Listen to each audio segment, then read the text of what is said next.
In this lesson, we're going to spend some time looking at two different topics. First, we're going to look at the care and feeding of semicolons, and then we'll shift gears and look at the same thing, but with colons. Let's take a look at semicolons first.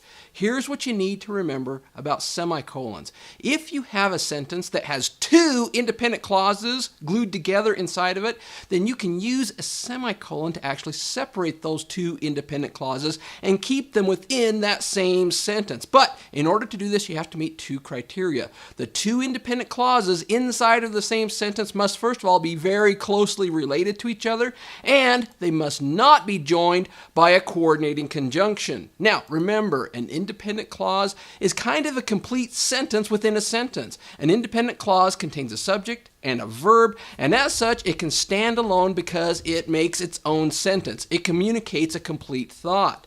Likewise, a coordinating conjunction is simply one of our fanboys' words: for, and, nor, but, or, yet, and so. So essentially, if a sentence contains two closely related independent clauses, then you can separate those two independent clauses using a semicolon. Let's take a look at how it works. Joshua is configuring the server. It has Linux installed. Now, if you look very carefully at this sentence, you'll see that it has two independent clauses. The first one is Joshua is configuring the server. The second one is it has Linux installed.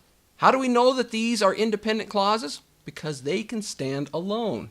If we were to separate both independent clauses out into their own sentence, they would be just fine. All we would have to do is add a period to the end. Joshua is configuring the server, period. It has Linux installed, period. These are independent clauses.